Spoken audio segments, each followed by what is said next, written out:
মঙ্গলবার সকাল বেলায় জান্নাতে উড়াল দিবে। বেলা ডুবে ডুবে সময় জমরুদ পাথরের একটা রেস্ট হাউসের মধ্যে বসবে। আর আমার আল্লাহ ফেরেশতাদেরকে বলবে, এরা আমার মেহমান, এরা কষ্ট করে উড়াল দিয়ে এখানে রেস্ট নিচ্ছে, তাদেরকে এক গ্লাস করে জান্নাতের শরাবান তাহুরা পান করায়া দে।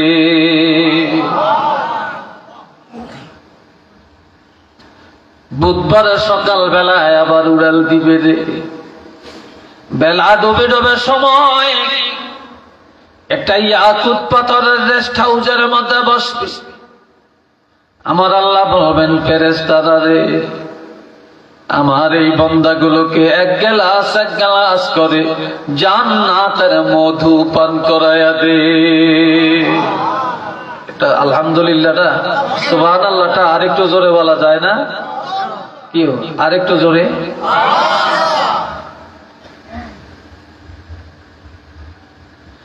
এরপরে বৃহস্পতিবার সকালে আবার উড়াল দিবে।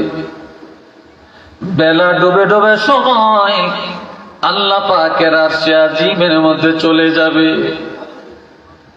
এই ব্যক্তিটা আপনারা চোখের উপরে কেন দিলেন? এই পোকামাকড় এসে চোখে পড়ে, গায়ে মুখে পড়ে। চোখের উপরে এইভাবে বাতি দেওয়া উচিত না। ডেকোরেশন যারা করে এটা একটু জ্ঞানে রাখেন।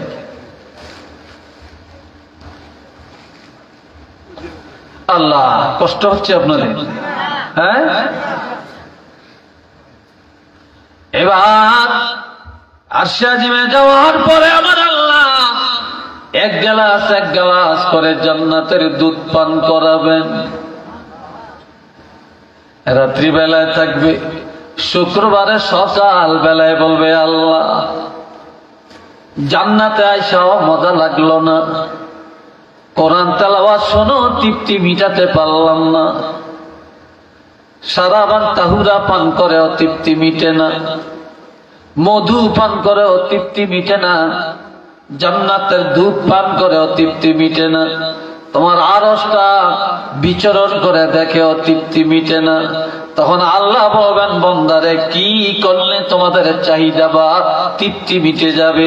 তখন সবাই বলবে, আল্লাহ আমরা চাই শুধু তোমার দিদার।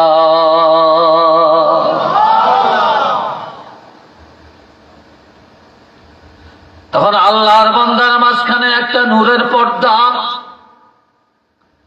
আড়ালে দাঁড়াইয়া আমার আল্লাহ বলবেন, বান্দারে তোমরা আল্লাহরে দেখছনি? কয় না।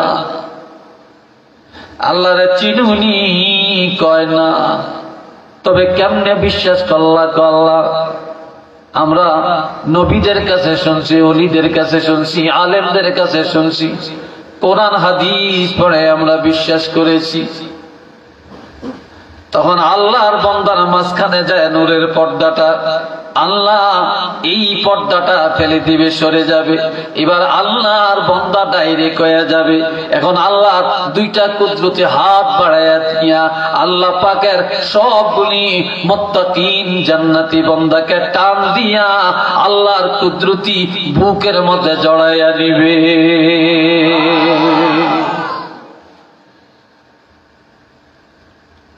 এটার নাম হলো লাহুম দারাজাতুন ইনদা রাব্বিহিম। আল্লাহ দরবারে তাদের দিদারের ব্যবস্থা। উচ্চ আওয়াজে বলেন না আলহামদুলিল্লাহ।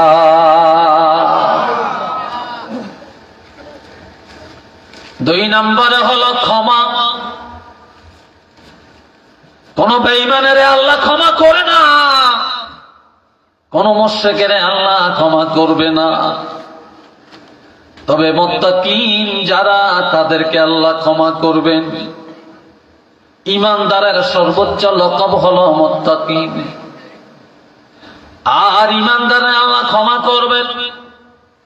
পাহাড় পরিমাণে গুনাহ যদি ঈমানদারের থাকে, ঈমানের কারণে আল্লাহ একদিন না একদিন ক্ষমা করবেন। কিন্তু যাদের ঈমান নাই, দুনিয়াতে যত ভালো কাজ তারা করুক না, যত পরিমাণ উপকারে আসবে না। আর ঈমানদার যতটা পরিমাণ কাজ যদি ঈমান থাকা অবস্থায় করে, এই যতটা পরিমাণ নেক আমল কিয়ামতের ময়দানে পাহাড় পরিমাণ উপকারে আসবে।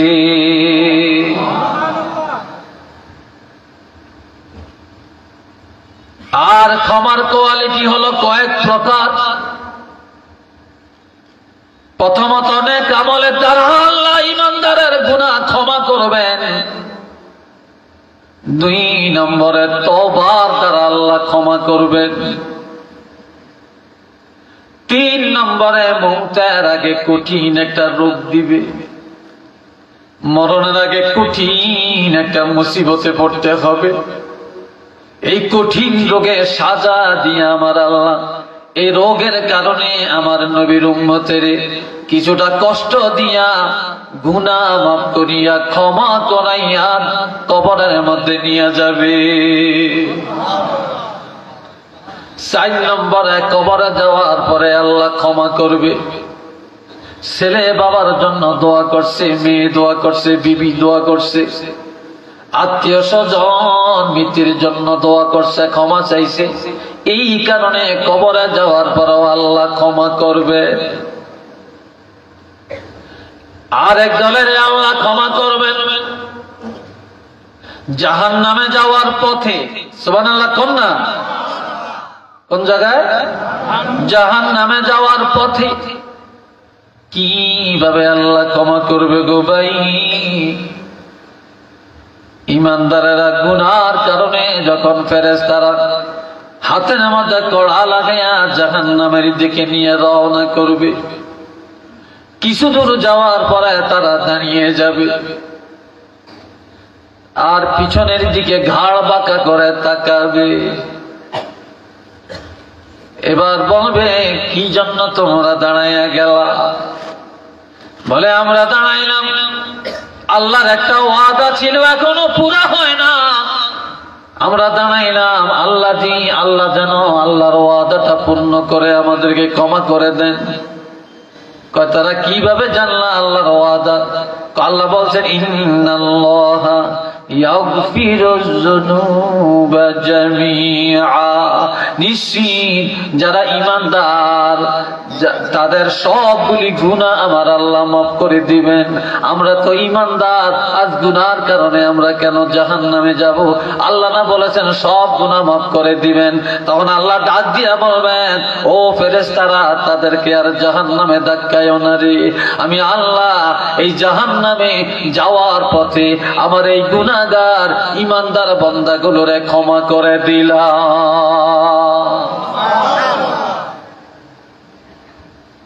সর্বশেষ আল্লাহ ক্ষমা করবে আরেক দলের জাহান্নামের দরজায়। কোন জায়গায়? জাহান্নামের দরজা। চিল্লিয়ে বলেন, সবাই বলেন আলহামদুলিল্লাহ। আরেকবার বলেন আল্লাহু আকবার। জাহান্নামের দরজায় যখন যাবে, জাহান্নামের ঢাকনাটা উঠাইয়া দিবে, বলবে, এবার জাহান্নামের দিকে তাকাও, এটাই তোমাদের ঠিকানা। সবাই হাউমাউ করে কান্দবে, দিশাহারা হয়ে যাবে, কিভাবে জাহান্নামের আযাব ভোগ করব। তখন জাহান্নামের দরজায় দাঁড়াইয়া দাঁড়াইয়া আল্লাহর কাছে বলবে, আল্লাহ, এত অপরাধ করলাম, কোনদিন তুমি রিজিক বন্ধ করো নাই। এত গুনার পরে সূর্যের আলো বন্ধ করো নাই, বাতাস বন্ধ করো না, আগুন বন্ধ করো না। ও আল্লাহ, তুমি কোনদিন আমাদেরকে বিপদে ফেলাইয়া তুমি ধ্বংস করে দাও না। আজকে কি কারণে তুমি জাহান্নামে ফেলে দিবারে আল্লাহ? আমাদেরকে জাহান্নামে ফেললে তোমার কি একটু মায়া লাগবে না? তোমার কি মায়া লাগবে না রে আল্লাহ? তখন আমার আল্লাহ বলবে, এই দেখো কি কারণে আজকে তোমরা জাহান্নামে যাবে। এই যে দেখো, কুল্লা শাইইন আহসাইনাহু কিতাবা। আমি আল্লাহ সব বিশাল একটা কিতাব আকারে পুরা জিন্দেগীর আমল আমি আল্লাহ সাজায়া রাখছি। এই আমলগুলি তোমরা করেছ, তোমাদের এই গুনাহের কারণে আজ তোমরা জাহান্নামী। তখন আল্লাহ জিজ্ঞাসা করবে, ইমানদারেরা, এই গুনাহগুলি তোমরা করছো কিনা বলো। তখন ঈমানদাররা স্বীকার করবে, আল্লাহ তুমি যা যা রেকর্ড করে রেখেছো গো আল্লাহ, সবগুলি গুনাহ আমরা করেছি। তবে আল্লাহ যা করেছি আমরা সত্য স্বীকারও করে নিয়েছি, মিথ্যা বলি না রে আল্লাহ। তবে আল্লাহ আমাদের গুনাহ যত বেশি হোক না কেন, তুমি আল্লাহর ক্ষমার মোকাবেলায় একটা বিন্দু পরিমাণও তো হবে না রে আল্লাহ। আল্লাহ আমাদের গুনার দিকে তুমি চাও না, তোমার রহমতের দিকে চাও, তোমার ক্ষমার দিকে চাও। আল্লাহ এই জাহান্নামে আমাদেরকে ফালাইয়া দিও না। তখন আল্লাহ বলবেন, যাও যাও যাও, এই জাহান্নামের দরজায় আমার যে গুনাহগার ঈমানদার বান্দাগুলি সত্য কথা বলল, নিজের গুনার স্বীকৃতি দিল, আমি আল্লাহর ক্ষমাটাকে বড় মনে করল, আমি আল্লাহ ওয়াদা করলাম তোমাদেরকে আর জাহান্নামে ফেলবো না, এই জাহান্নামের দরজায় আমি আল্লাহ তোমাদেরকে মাফ করে দিলাম।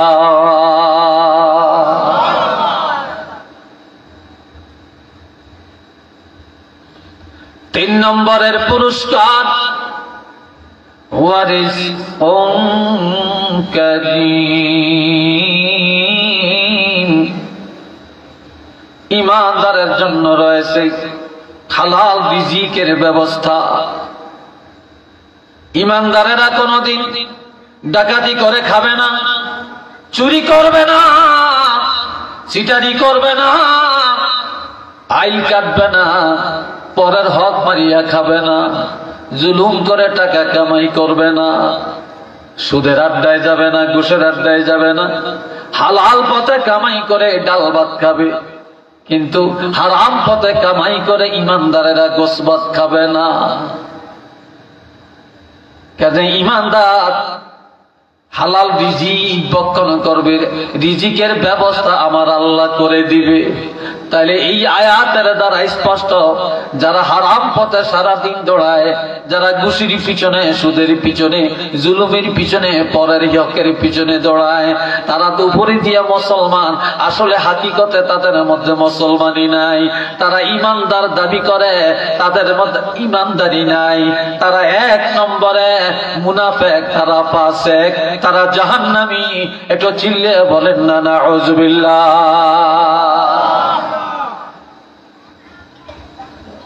এইবার আমার আল্লাহ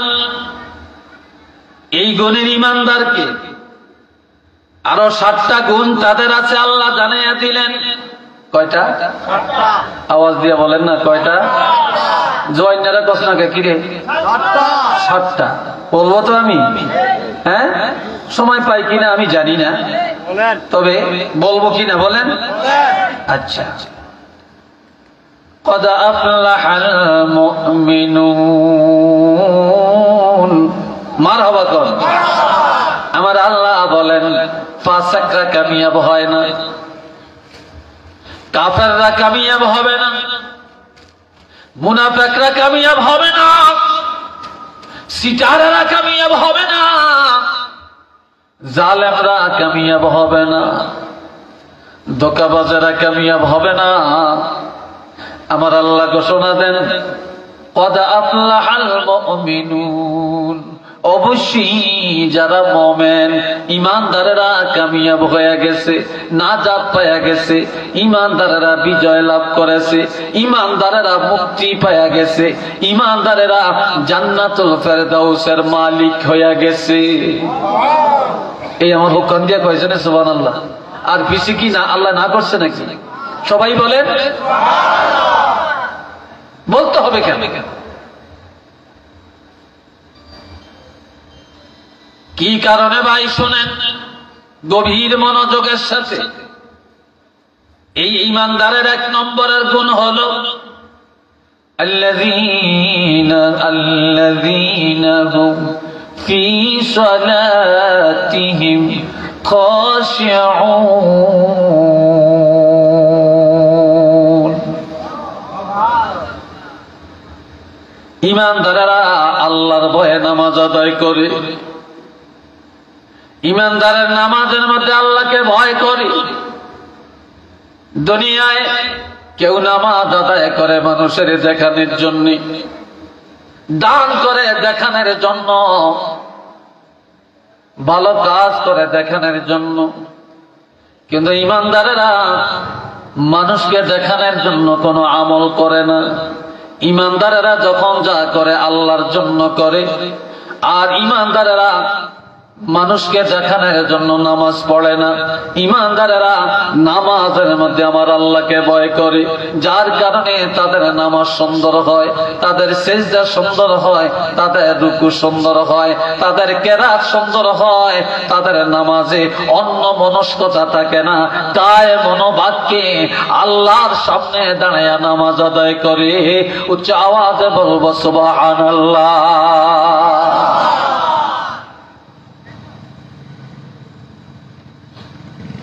আড়াই বাড়ির আল্লাহর ওলি, আমি আড়াই বাড়ির মরহুম হিসাব এই বর্তমান বিশ্বের আব্বা, ওনার সাথে আমি অনেক প্রোগ্রাম করেছি। বড় বুজুর্গ ছিলেন, আল্লাহু আকবার। সোনাকান্দার আল্লামা শামসুল হুদা রহমতুল্লাহ আলাইহি, আব্দুর রহমান হানাফি রহমতুল্লাহ আলাইহি কত বড় আল্লাহর ওলি ছিলেন।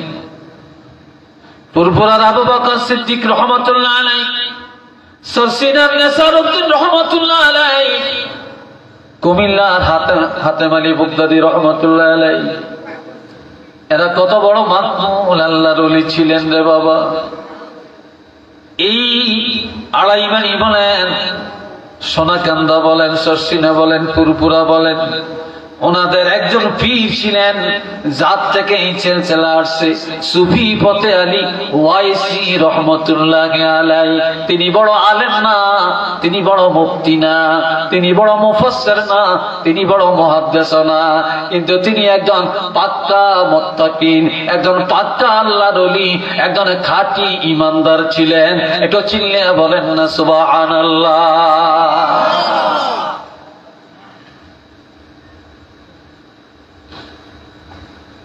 এ ভাইরা আমার, তিনি যখন নামাজে দাঁড়াইতেন, সিজদার মধ্যে যায় তিনি নিয়ত মনে মনে নিয়ত করেন, হায় রে আমি তো আমার আল্লাহর কুদরতি কদমে সিজদা দিলাম, আমি যদি আল্লাহর বাড়ি বাইতুল্লাহ যাইতে পারতাম। তিনি যখন বসে বসে দুরূদ শরীফ পড়েন তাহিয়ার মধ্যে, তখন চিন্তা করেন আমি যদি মদিনায় বাকি জীবনটা রাসূলের দরবারে কাটাতে পারতাম। তখন এই সুফি ফতে আলী ওয়াইসি তিনি হজ করার জন্য মক্কা শরীফ গেলেন। হজ করার পরে দলীয় লোকেরা মদিনায় যাবে, গাটুরি গোল করে সব রেডি হয়ে গেল। কিন্তু সুফি ফতে আলী ওয়াইসি রহমতুল্লাহ আলাইহি তিনি গাট্টি গোল করেন না, লাকিস রেডি করেন না। সবাই বলে হুজুর আপনি কি মদিনায় যাবেন না?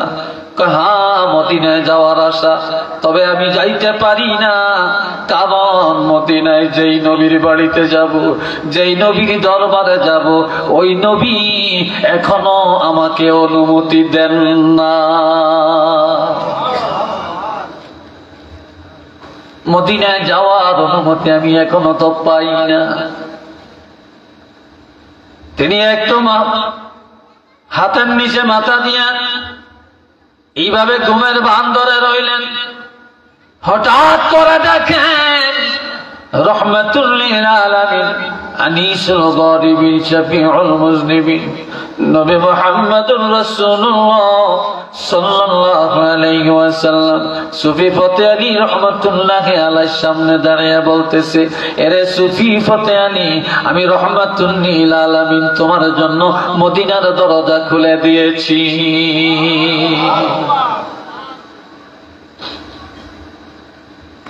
অনুমতি পায়া রওনা করলেন। নবী রওজা পাকের কাছে দাঁড়িয়ে সালাম দেন।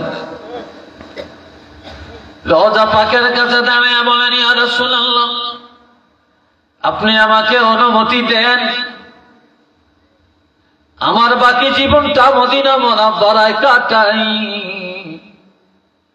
মদিনা শরীফ থেকে, রওজা শরীফ থেকে জবাব আসে, এরে সুফি ফতেয়ানি, তুমি মদিনায় থাকা লাগবে না, তুমি ভারতবর্ষে চলে যাও, বাংলা ভারতে চলে যাও, সেখানে যায় মানুষের এলমে শরীয়ত শিক্ষা দাও, এলমে তরিকত শিক্ষা দাও, এলমে মারেফাত শিক্ষা দাও। মানুষের হাতে কলমে এলমে মারেফাত এবং এলমে তরিকত শিক্ষা দাও, তরিকতের সবক দিয়ে তাদেরকে ওলি আল্লাহ বানিয়ে দাও। আমি তো আর মদিনায় আসতে পারবো না, আমি চলে গেলে আমার তো ক্ষমতা নাই। রওজা পাক থেকে জবাব আসে, রাসূল জানিয়ে দেন মদিনায় তোমার আশা লাগবে না, তোমার মদিনায় আসা লাগবে না। আমি রাসূল ওয়াদা করলাম, তুমি পৃথিবীর যেখানেই থাকবা, যখনই আমি রাসূলের তুমি পাওয়ার আশা করবা, তখনই নজর করলে তোমার সামনে আমি রাসূলুল্লাহরে পায়া যাইবা।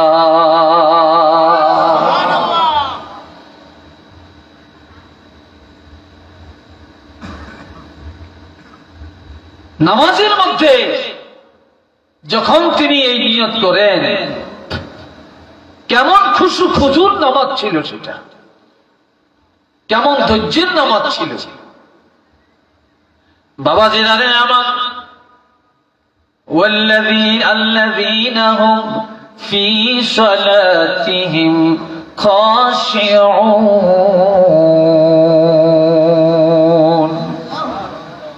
আল্লাহু আকবার, একটু জোরে কইতেন।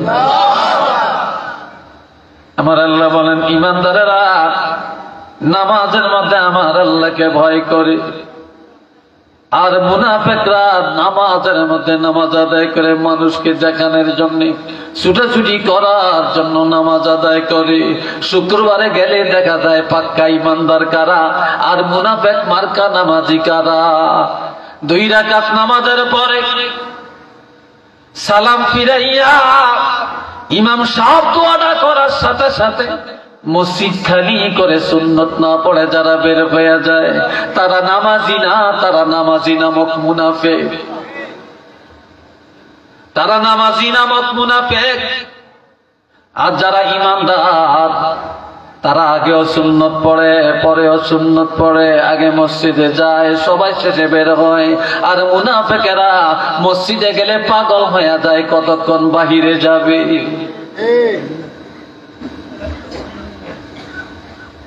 বাবা জানে আমার, এই জন্য জান্নাতে যেতে হলে 4টা আমল। জোরে বলেন, কয়টা আমল? জোরে বলেন, আরো জোরে বলেন। 4টা আমল।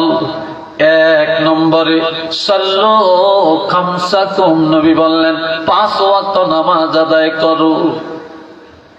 ওয়াসুমু শাহরাকুম, 2 নম্বরে রমজানের রোজাগুলি সঠিকভাবে পালন করো। 3 নম্বরে ওয়াদ্দু যাকাত আমওয়ালিকুম, তোমরা মালের যাকাত বছরে একবার আদায় করো। 4 নম্বরে ওয়াতিউ যা আমরিকুম, তোমাদের দেশের রাষ্ট্রপ্রধান যদি মুসলমান হয়, শরীয়তের শাসনে যদি দেশ চলে, ওই রাষ্ট্রপ্রধানের কথা মেনে চলো। যেই দেশের রাষ্ট্র কোরআনের শাসনে চলে না, শরীয়তের রাষ্ট্রে আইনে চলে না, ওই দেশে হক্কানি আউলিয়ায়ে কেরাম, পীর বুজুর্গ এবং ওলামায়ে কেরামেরা যেইভাবে তোমাদেরকে কোরআন হাদিসের উপদেশ দিবে, ওই পথে মানিয়া বাড়ি যায় তোমরা সঠিকভাবে আমল করো। আমি রাসূল ঘোষণা দিলাম, বাধা দেওয়ার ক্ষমতা কারো নাই। তাদখুলু জান্নাতা রাব্বিকুম, তোমরা ডাইরেক্ট প্রভুর জান্নাতের মধ্যে চলিয়া যাবে।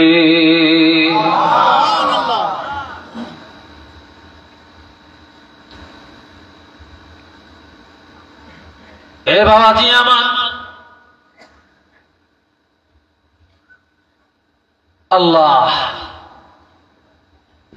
আল্লাহর হাবিব রাহমাতুল লিল আলামিন, শফিউল মুজনিবিন, ফজরের 2 রাকাত নামাজের বেলায় কি করলেন, কি বললেন শুনেন। আজ আমরা অনেকেই যোহর পড়ি, আসর পড়ি, মাগরিব পড়ি, এশা ঠিক মতো পড়ি না। আবার যদি এশার নামাজ পড়ি, তালাশ করলে 14 আনা মুসলমান ফজরের নামাজে পাওয়া যায় না।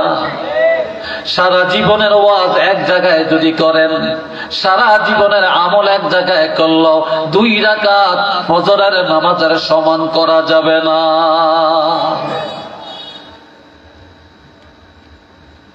আমার প্রাণের ভাইরা,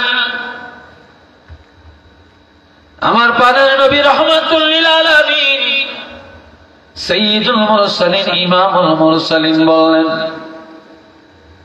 যে ব্যক্তি 5 ওয়াক্ত নামাজ আদায় করবে আর ফজরের নামাজ আযানের সাথে সাথে ঘুম থেকে জেগে পবিত্রতা অর্জন করে নামাজে দাঁড়িয়ে যাবে, আমি রাসূল ওয়াদা করলাম কিয়ামতের ময়দানে মুসিবতের দিনে আমার ওই উম্মত গুলাকে আমি হাতে ধরে ধরে জান্নাতে টেনে টেনে পুষায়া দিব। এটা মারহাবা কর।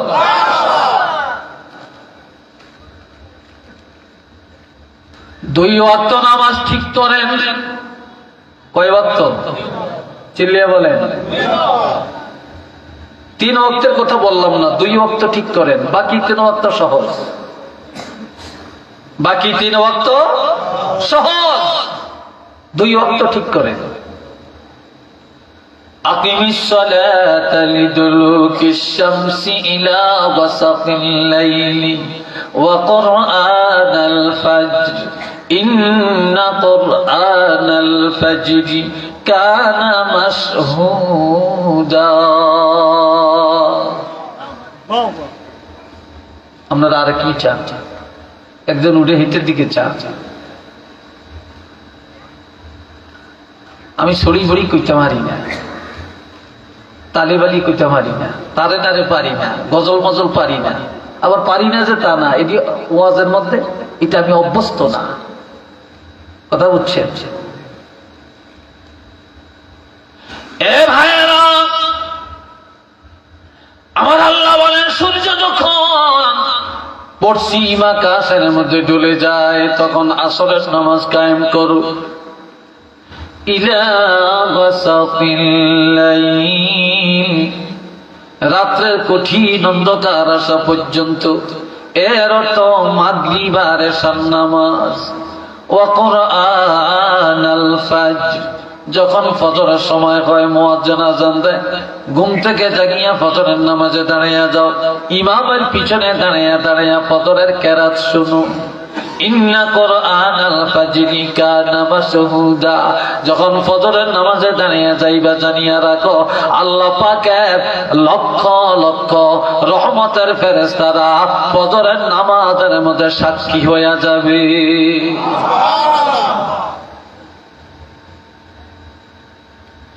এই আসরের নামাজ আর ফজরের নামাজ, জোরে বলেন কোন নামাজ? সবাই বলেন কোন নামাজ? আসরের নামাজ আর ফজরের নামাজ। এই 2 নামাজের মধ্যে যারা অবহেলা করবে না, আসর আর ফজর যাদের ঠিক, বাকি জোহর মাগরিব এশা সহজ। যার আসরের নামাজ আদায় করা কঠিন, ফজরের নামাজ আদায় করা কঠিন, বাকি 3 ওয়াক্ত তার জন্য কঠিন, কিন্তু ফজর আর আসর যার কাছে সহজ, তার কাছে বাকি 3 ওয়াক্ত আরো পানির মতো। এই জন্য বলছে এই 2 ওয়াক্ত নামাজ ঠিক করো, তাহলেই তোমরা নামাজি হয়ে যাবে, তোমরা খাঁটি মুত্তাকিন হয়ে যাবে। আর এক হাদিসে আমার রাসূল বলেছেন, সূর্য ডুবার আগের নামাজ অর্থাৎ আসরের নামাজ যদি তোমরা কায়েম করো, আর সূর্য উদয়ের আগের নামাজ অর্থাৎ ফজরের নামাজ যদি তোমরা আদায় করো, আমি রাসূল ঘোষণা দিলাম তোমাদের এই দেহটা জাহান্নামের আগুনে জ্বলবে না, জ্বলবে না। একটু চিল্লিয়ে বলেন না আলহামদুলিল্লাহ।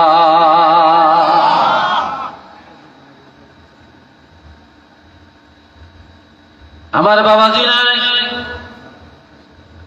একদিন আল্লাহর হাবিব রাহমাতুল লিল আলামিন অসুস্থতার কারণে মসজিদে নববীতে যেতে পারেন না, অসুস্থ। হযরত আয়েশা সিদ্দিকার কোলের মধ্যে নবীজি মাথা মোবারক রেখে ঘুমায়, শুয়ে রয়েছে। মসজিদে নববীতে জমা শুরু হয়ে গেছে গো। হযরত আবু বকর সিদ্দিক রাদিয়াল্লাহু আনহু নামাজের ইমামতি করছিলেন। হুজরা থেকে নজর করলে দেখা যায় নবী বললেন, আয়েশা তুমি একটু আমাকে ধরে বসাও। হযরত আয়েশা সিদ্দিকা নবীকে ধরে বসালেন। নবীজি মসজিদের দিকে তাকাইলেন, সুন্দরভাবে জামাত চলছে, নামাজ চলছে। নবী এটা দেখিয়া চক্ষু মোবারক থেকে পানি ছেড়ে দিয়ে কাঁদতে শুরু করে দেন। কাঁদতে কাঁদতে বলেন, আয়েশা আমাকে আবার শোয়াইয়া দাও, আবার আমাকে শোয়াইয়া দাও। যখন শোয়াইয়া দিল, হযরত আয়েশা বলে, ইয়া রাসূলুল্লাহ আপনি কান্নাকাটি কেন করেন? নবী বলে, আয়েশা আমি কাঁদি যেই নামাজের জন্য জীবন ভর এত কষ্ট করলাম, ওই নামাজে আজকে আমি যেতে পারলাম না।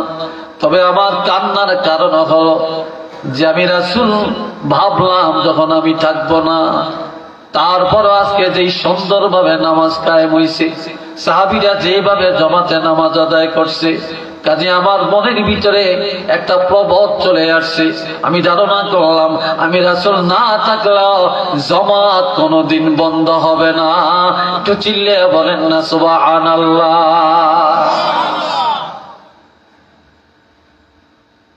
এটা মুমিনের 1 নম্বরের কোয়ালিটি।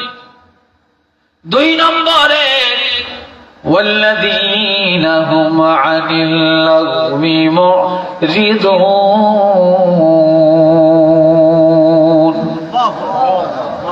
ওইসান হেবিসান হা এটাকে বলে পরশ্রীকাতরতা। বাবাজিনারে আমার আল্লাহ বলেন ঈমানদারের 2 নম্বরের গুণ হলো ঈমানদারেরা বেহুদা কথা জবান দিয়া বলবে না, ঈমানদারেরা বেশরম কথা বলে না, ফাহিশা কথা বলে না, গীবত করে না, শিকায়েত করে না, গালমন্দ করে না। ঈমানদারেরা জবানে মিথ্যা বলে না, ঈমানদারেরা নবীর বিরুদ্ধে বলে না, আল্লাহর বিরুদ্ধে বলে না, আলেমের বিরুদ্ধে বলে না, ওলি আল্লাহর বিরুদ্ধে বলে না। ঈমানদারেরা তাদের জবানটাকে সব সময় হেফাজত করে রাখে। আর জবান হেফাজত এটা হলো সবচেয়ে বড় তাকওয়া, এটা সবচেয়ে বড় তাকওয়া। যারা জাহান্নামে যাবে জবানের কারণে যাবে, আর যারা জান্নাতে যাবে তারাও জবানের কারণে যাবে। বাবাজি জানে আমার 3 নম্বর, 3 والذين هم للزكاة فاعلون।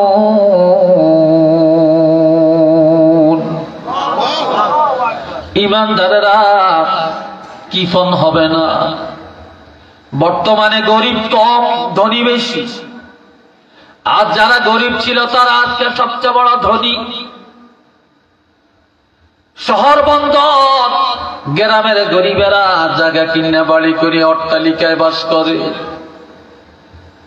কেউ কোনোদিন ধারণা করতে পারে না তারা এত বড় লোক হবে। যারা যাকাত খাইতেন তারা আজকে যাকাত দেওয়ার উপযুক্ত, কিন্তু যাকাত দেয় না, যদিও দেয় হিসাব করে দেয় না। আর যাকাত দিলে অনেকে মনে করে সম্পদ কমে যাবে। যাকাত যারা ঈমানদার, যারা মুত্তাকিন, তারা কোনোদিন কৃপণতা করে না।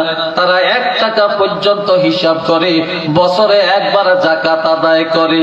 গরিবের কষ্ট দিয়ে আদায় করে না, গরিবের বাড়ি যায় যায় আদায় করে, বিধবার কাছে যে আদায় করে, এতিমখানায় যে আদায় করে, এতিমের বাড়িতে যে আদায় করে। এতিমের তার বাড়িতে আনে না, বিধবারে কষ্ট দিয়া তার বাড়িতে আনে না। কেননা যাকাত এটা গরিবের ফরজ না, এটা আমার আপনার ফরজ। আর এই ফরজ আদায় করার জন্য গরিবের বাড়িতে যাওয়া একান্ত জরুরি। গরিবের কাছে যে যাকাত দিবেন, গরিব আপনার বাড়িতে আসবে কেন? তাই যারা সবচেয়ে বড় মুত্তাকিন, যারা ঈমানদার, তাদের কোয়ালিটি তারা গরিবের হক গরিবের বাড়ি যায় আদায় করে দেয়, গরিবের কষ্ট দেয় না, গরিবের মনে প্রফুল্লতা যোগাইয়া দেয়। কোন দরি যদি গরিবের দ্বার প্রান্তে টাকা নিয়ে যায়, যাকাত নিয়ে যায়, ওই গরিবের মন বড় হয়ে যায়, গরিব দরির জন্য দোয়া করে, ওই দরি আমার আল্লাহর দরবারে ভালো হয়ে যায়। 4 নম্বরে والذين هم لفروجهم حافظون। সবাই একবার বলেন আল্লাহু আকবার। আর ইমানদারের কোয়ালিটি, ইমানদারেরা লজ্জাস্থানের হেফাজত করে। আজ ঘরে ঘরে জিনা, পাড়ায় পাড়ায় জিনা, ওয়াজ কেন ধরে না? ইমাম সাহেবের কথা কেন আমলে আসে না? জুমার নামাজে খতিব সাহেব যা আলোচনা করেন, এই আলোচনা আমল করলে আর কোন বক্তার ওয়াজ শোনার প্রয়োজন হয় না, কিন্তু আমল নাই। তারপরে এত গজব কেন? এত অশান্তি কেন? এত মারামারি কেন? এত মামলা কেন? এত মামলা, এত সাইক্লোন, এত ঘূর্ণিঝড়, এত ভূমিকম্প একমাত্র মহিলাদের দায়ুসগিরির কারণে, নারী পুরুষ অবাধে চলার কারণে।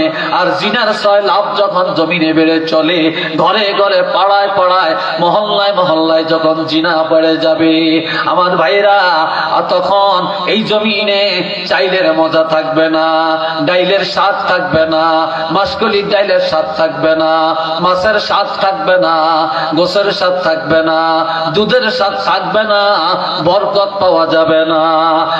আর মামলা মোকদ্দমায় জর্জরিত হয়ে যাবে, মানুষের মায়া উঠে যাবে, ভাই ভাইকে মেরে ফেলবে, ছেলে বাবাকে মেরে ফেলবে, বাবা সন্তানের মেরে ফেলবে, স্বামী বিবিকে মারবে, বিবি স্বামীকে মারবে।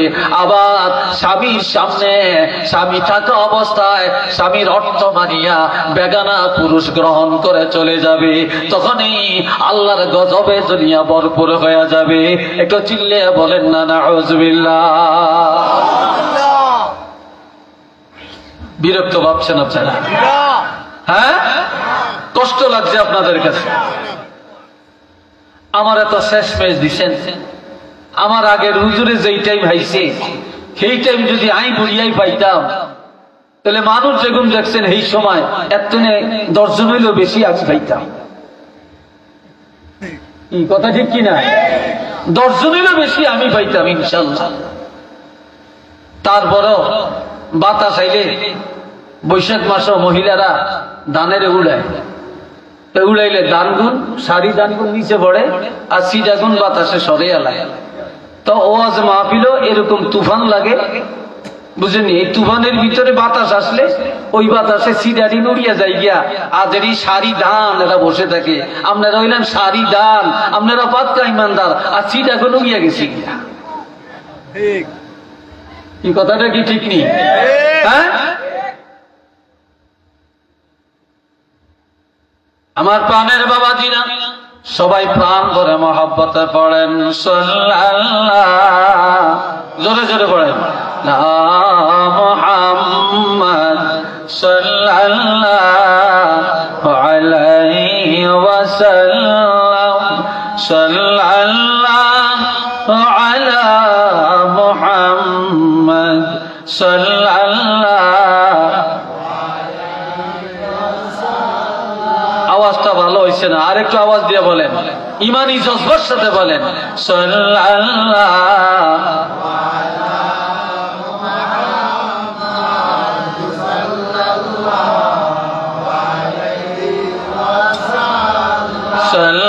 সাল্লাল্লাহু আলা মুহাম্মদ সাল্লাল্লাহু আলাইহি والذين هم لفروجهم حافظون। তবে তবে ঈমানদারেরা তাদের লজ্জাস্থানে হেফাজত করে রাখে, লজ্জাস্থান হারাম কাজে ব্যবহার করে না, জিনার আড্ডায় তারা যায় না, ব্যভিচারিতে তারা যায় না, আল্লাহর ভয়ে তারা জিনা থেকে নিজকে বাঁচায় রাখে। লজ্জাস্থান